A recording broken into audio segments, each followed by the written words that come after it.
Eu vou começar perguntando aos nossos debatedores, né? Começar pelo senhor Valdemar. Pode misturar religião e política? Qual que é a análise do senhor? Eu acho que é necessário, né?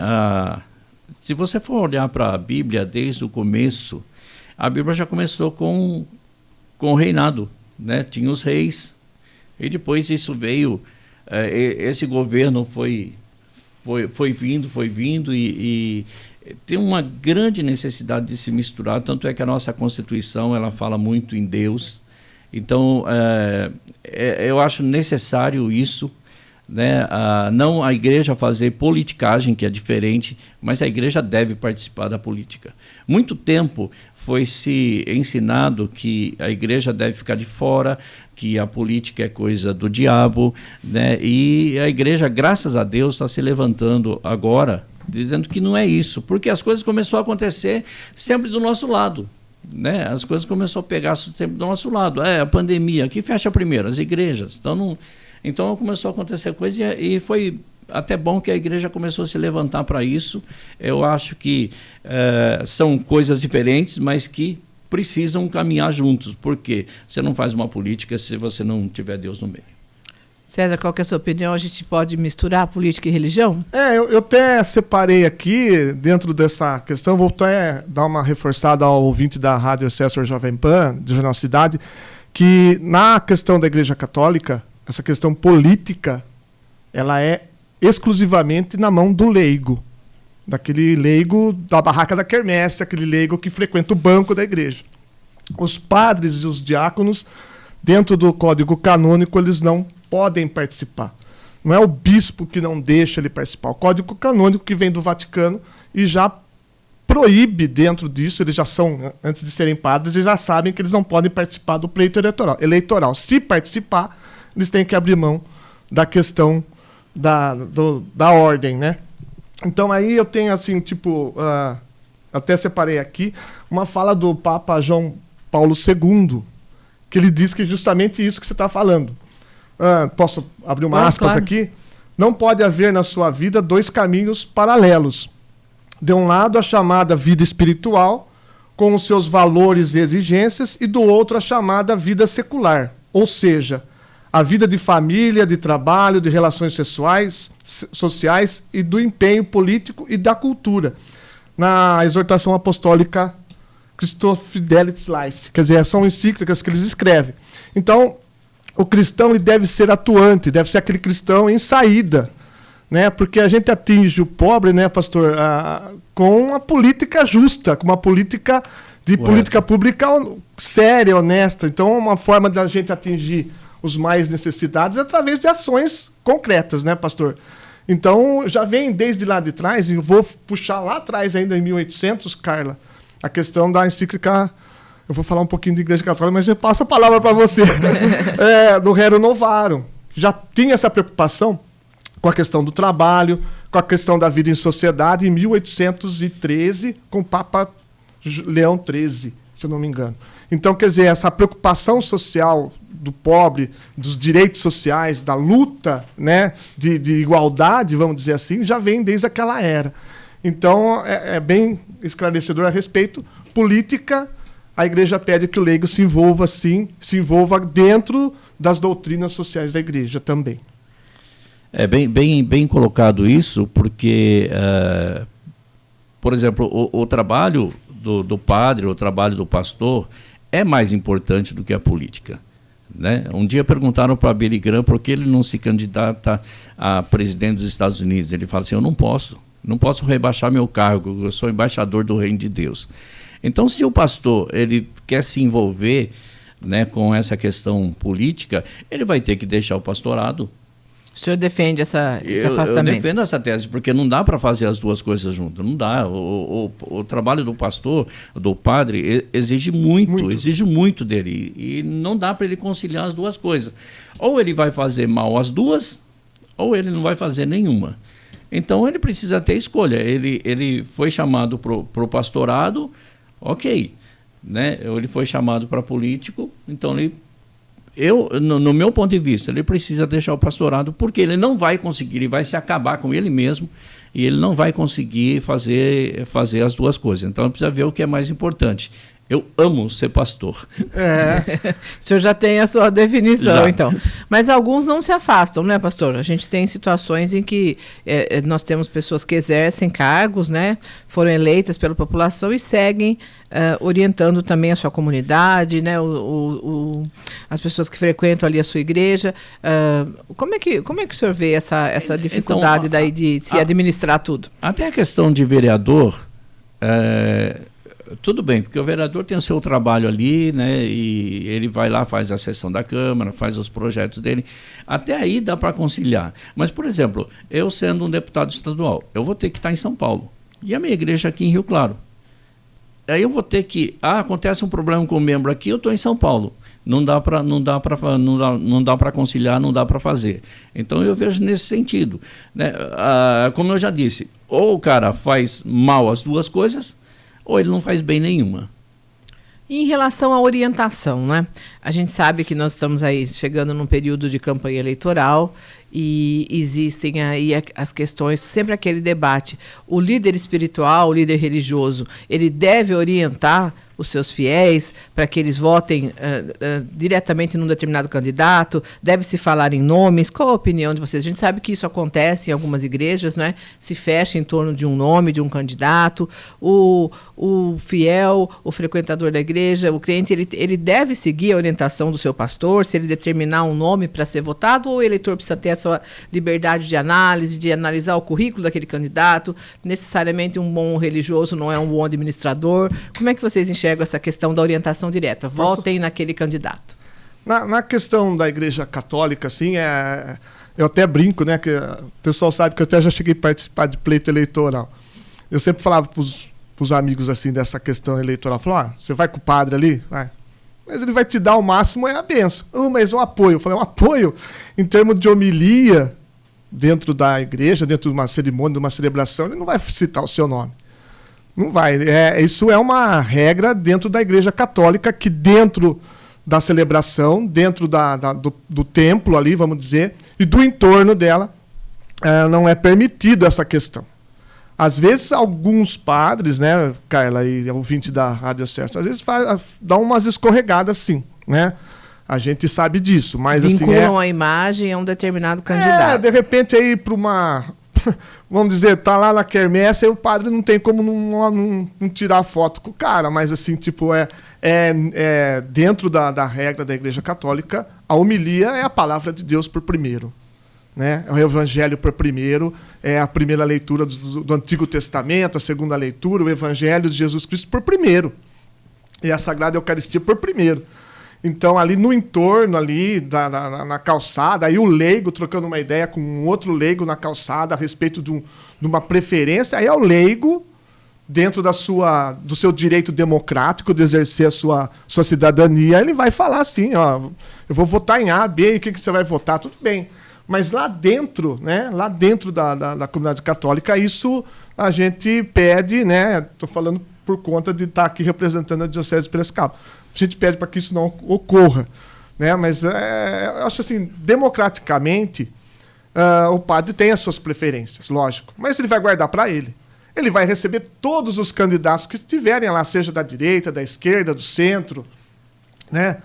Extremistas não, mas assim, vai receber todos, né? Porque a igreja é para todos, né? Ela tem que receber, mas assim, recebe, toma café, toma uma água e... Aí o cara pode expor lá o seu plano, mas vai ficar ali dentro da sacristia, Carla. Vai ficar ali. Não pode ser, não pode ser uma orientação. Infelizmente, assim, tipo, por experiência própria, essa reunião que um candidato queira ter com um padre na sacristia pode se tornar uma perda de tempo. Não vai render muito voto. Como o senhor analisa essa questão, pastor? Okay. A igreja evangélica, cada uma tem, já não é, eu gostaria até que fosse, mas já não é como a igreja católica, cada um tem a sua ideia, cada um administra a sua própria igreja dentro da sua convenção. Né? Mas eu acho que você tem que orientar as pessoas a votarem, mas nunca você dizer, olha, é esse candidato, porque você pode estar atrapalhando, você pode estar se queimando diante daquela pessoa. O cara entra, faz um mau governo, foi você que mandou, você que foi o culpado. Mas a gente tem que orientar, por exemplo, Provérbios capítulo 29, verso 2, diz assim, que quando o justo governa, o povo se alegra, né? Mas quando os ímpios governam, o povo geme. Né? Então a gente orienta a votar de acordo com o que a Bíblia diz, né? O que a Bíblia fala sobre isso. Então a orientação, pelo menos na minha igreja e no conselho de pastores que eu faço parte, é dessa forma. A gente está orientando, olha, você vai votar nesse candidato, cuidado, porque pode... né, a chuva cai sobre os bons e sobre os maus, e se for um governo mau, você vai sofrer as consequências. Se for um governo bom, todos aqueles vão ter benefício sobre isso. Então, a orientação é importante, mas a imposição eu não concordo, não gosto. Muito bem, estamos falando sobre religião e política hoje aqui no JC nas eleições. Nós vamos a um rápido intervalo, voltamos daqui a pouquinho. Jovem Pan, eleições 2022. 8h48, voltamos aqui com o nosso debate sobre as eleições, hoje conversando sobre religião e política. Essa mistura, ela é viável para a democracia, traz benefícios, traz prejuízos. Já estamos aqui então no estúdio, fizemos o nosso primeiro bloco com o Sr. Valdemar Zilioli, também com o César Borges, tratando dessa questão da mistura aí de religião, como as religiões vêm conduzindo, principalmente nesse período agora de campanha eleitoral. Temos perguntas, já quero agradecer a participação dos nossos ouvintes, dos nossos internautas. Temos aqui uma pergunta para os dois convidados. Vamos começar então com o senhor Valdemar, por favor. Em todas as pesquisas, a maioria dos evangélicos vota hoje em Bolsonaro e a maioria dos católicos em Lula. Por que isso acontece na sua avaliação? Foi aquilo que eu disse, né, que os evangélicos, eles são, e creio que os católicos também, são orientados a votar de acordo com a Bíblia, né, e hoje nós temos aí a filosofia do Bolsonaro, que Deus, pátria e família, né, que é o que a gente prega também, né, é o que a gente, então eles ficam bem livres para escolher entre eles, mas são orientados a votar a favor da família, são orientados a votar a favor de um país melhor, né, para a gente ver que um governo justo para todos, né? Então eu acredito que seja dessa forma que o pessoal prefere. É uma eleição polarizada, nós estamos entre dois aí, e um é completamente oposto do outro, né? Então eu acho que o povo evangélico partiu mais para esse lado aí, mas tem muitos evangélicos que eu também sei que vai votar no Lula. César? Essa pergunta, ela não se corresponde 100%, né, com todo respeito ao ouvinte, na questão dos católicos, não. A gente tem lá, dentro da comunidade católica, observar bem, são duas vertentes existentes, assim, coesas no trabalho, trabalham pela comunidade e tudo mais, mas há os mais conservadores e os mais progressistas dentro da comunidade católica. Tem isso dentro da comunidade católica, essas duas frentes. Então, na frente mais conservadora, que eu diria que era mais...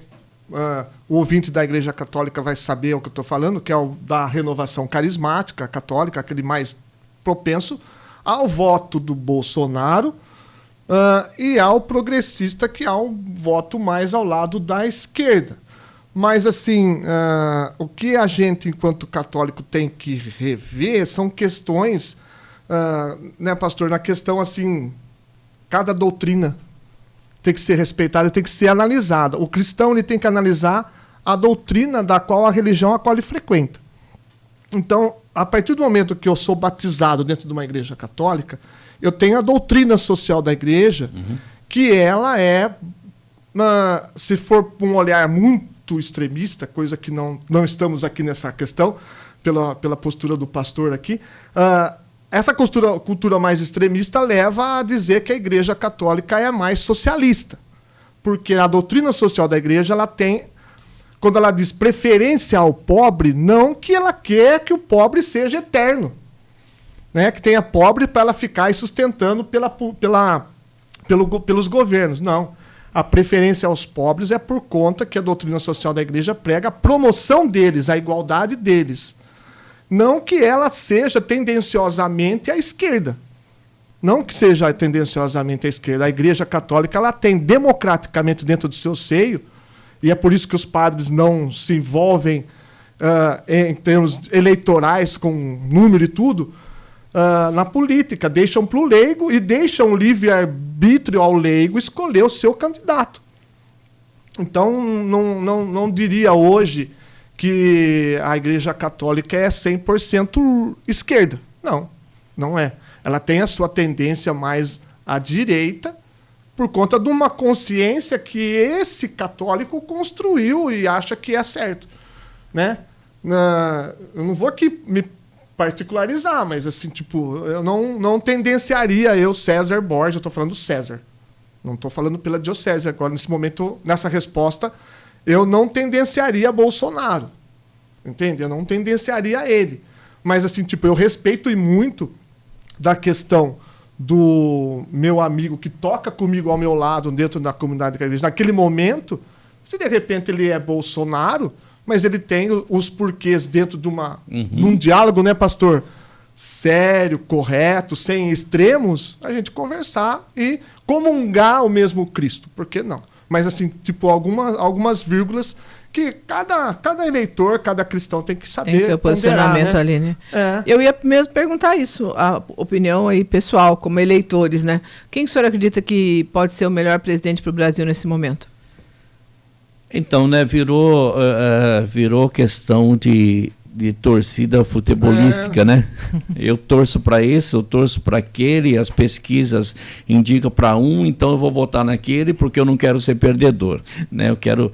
Então, o que o povo precisa aprender e que precisa começar a ver é qual é o perfil melhor para mim? Não. Qual é o perfil melhor para o meu país? Né, para uma mudança no Brasil, né? Eu sou, ele já respondeu dele, né? Eu tenho tendência ao Bolsonaro, né? Se ele cometeu algum deslize, não vou, Bolsonaro livre, isso, aquilo, não, vai ter que pagar, né? Minha família, né? Meus amigos são tendenciosos a votar no Bolsonaro. César já definiu mais ou menos aí a sua preferência? Você sabe que tá difícil, né? Eu já respondi que eu não sou Bolsonaro, né? Mas assim, tipo, eu vejo na questão que tá faltando, cara, a gente tá até conversando em off com o pastor, a falta dos candidatos a presidente, uma falta de políticas públicas. De propostas públicas. Nós temos aqui, a gente estava conversando, o atual presidente com uma trajetória aí que, no meu ponto de vista, ele não soube conduzir as políticas públicas. Ele foi tratado muita fofoca e pouca política pública, tanto para o pobre quanto para o empresário. Faltou uma gestão, vamos dizer assim, faltou gestão na questão do Jair Messias Bolsonaro. Na questão do Lula, ele tem uma experiência, mas o que complicou é o entorno da questão de toda dessa corrupção que houve também. Né? Dos dois, houve essa questão das CPIs e tudo mais, da prisão, então tem se complicado. Mas ele tem uma questão social que puxa um pouco essa questão. No meu ponto de vista, hoje, eu vou ser sincero, eu vou voltar à esquerda. Mas, assim, se fosse votar hoje, minha esposa briga comigo. Eu votaria no Ciro Gomes por conta da proposta de gestão. Né? Proposta de gestão. É assustador, mas é o único que eu ouvi, né, que eu estava comentando com o pastor, que tem uma... Se você perguntar sobre Petrobras hoje, ele responde o porquê que ele vai fazer, qual a política que ele vai tentar reduzir isso. Então, a construção, acho que a gente precisa de questões mais técnicas. Os demais ainda não me convenceram a voto. É o que o César está dizendo, né? É que eu não vou apresentar o meu plano de governo, eu vou denegrir a pessoa dele. Né? Então, eu não vou chamar voto para mim, eu vou denegrir a pessoa dele para que não vote nele. E, consequentemente, não votando nele, vai votar em mim. Então, precisa dessa questão de... A gente acaba não tendo um debate, né? Debate de ideias, de propostas. Exato. Né? E me dá medo, desculpa, me dá medo, né, pastor, a questão assim de saber qual que vai ser o nível dos debates que vão ter nas TVs, né? Eu temo por isso, né? Porque a gente já teve aí questão até de crime, né? Na questão popular, imagina na questão de debate. Se eles vierem sem projetos, se eles vierem sem políticas públicas, meu Deus do céu, isso vai ficar uma casa de horrores. Eu tenho duas perguntas aqui relacionadas à questão do Estado laico. Como a gente está com o tempo aqui bem justinho, eu vou juntar as duas, os ouvintes perguntando, tanto a Elizabeth como a Ariane, sobre a questão dos prejuízos que o Brasil vem tendo nos últimos anos em relação à mistura de religião com política, porque quando existe um assunto, um tema nacional, seja ele em relação às armas, em relação à questão do aborto, acaba prevalecendo a questão religiosa, ao invés do Estado laico, de um posicionamento do Estado que atenda a todos, aos seguidores de todas as religiões. Como é que o senhor vê essa questão, pastor Valdemar? Então, por exemplo, nós somos radicalmente contra o aborto, né? Porque, na realidade, você vai arrumar para a mulher dois problemas seríssimos de alma, né? Uma que, seja por estupro, seja por outra coisa, ela já vai ter esse problema, ela vai ter esse problema na alma dela, e sobre a questão dela ter tirado um filho da barriga dela à força. Então ela vai ter dois traumas emocionais que vão acompanhar ela por longo tempo na vida, né? Então eu sou radicalmente contra o aborto, e quem é a favor do aborto é uma minoria. Então, essa questão de Estado laico, né, é uma questão que é laico quando beneficia aquele determinado grupo. Quando não beneficia aquele determinado grupo, tanto é que o Estado é laico. Ok, o Estado é laico, o que é? É separação do Estado da religião, né? Mas só que tem a questão ali do STF, dos órgãos públicos, tem um crucifixo na parede, né, que já aponta para uma religião. A Constituição nossa começa com Deus, né? Agora, por que um grupo se levantou lá no Rio Grande do Sul? Porque o Estado é laico, tem que tirar o crucifixo da parede. O que vai mudar no Estado laico um crucifixo na parede? Né? Absolutamente nada, né? Mas só que o Estado deixa de ser laico quando essas pessoas pegam esse crucifixo e começam a fazer as barbaridades que fazem por aí, né? Então, essa é a questão. A segunda, qual que é? Não, era para tratar como é que fica o Estado laico diante de temas como esse, a questão do aborto, do armamento, porque a pessoa está dizendo aqui, como é que um cristão pode defender, armar a população, porque a gente sabe que isso pode terminar na morte, inclusive de pessoas inocentes. Não vai terminar na morte. Por exemplo, eu não vou ter arma. O que está dando é liberdade, né? Que hoje quem está armado é o bandido. E a gente fica à mercê entrega seu celular, faz isso, não reaja, né? Agora, se o pessoal souber que você tem uma arma, agora, vai ter arma quem quer. Eu não vou ter arma. A minha filosofia de vida já diz que não vou ter arma. Contraria o seu valor cristão. Contraria. Mas, olha, se ele quiser ter uma, tudo bem, é para a defesa dele, né? Agora, o que a gente não pode é deixar o bandido armado e a população livre, né? César, qual que é a sua opinião sobre essa questão do Estado laico? Na questão do Estado laico, por exemplo, na questão do aborto, você pegar a cartilha, você vai ver que a igreja ela tem a defesa da vida, né? Da vida em plenitude. Tem a questão social e, de repente, de uns contextos que deixam a gente de cabelo em pé, assim como na menina de 11 anos e tudo mais, que teve repercussão nacional. É difícil você estar tratando desse assunto, mas a defesa da vida na Igreja Católica vem por primeiro. Na questão do armamento, eu acho que é a questão eu volto a bater na questão da política pública, né? Na questão da educação, da segurança, da saúde, é a questão de política pública, né? Eu como pastor, não sou a favor dessa questão de ter uma arma em casa, mesmo porque cada um psicologicamente tem o seu modo de reagir, não é treinado para isso. Então, a gente tem que lutar por uma política pública que dê segurança ao cidadão, dê mais condições ao profissional da Polícia Militar, do Exército, policial civil, guarda civil municipal. Então, treinar e dar a base, estrutura para eles. O cidadão, acho que a nossa arma é a Bíblia. Sim.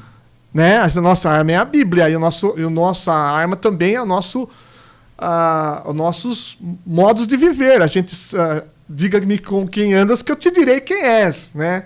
Se a gente não andar do lado de um bandido, a gente não vai precisar de arma. Né? Então, é nesse ponto que a gente deve tratar. Eu acho que, na questão da arma, a igreja é bem pontual que não se deve ter.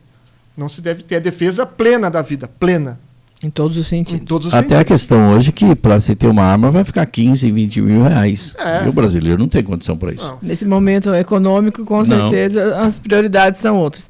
Infelizmente, nosso tempo terminando, acho que tem tanto assunto ainda para a gente debater, né, envolvendo essa questão de religião, de política.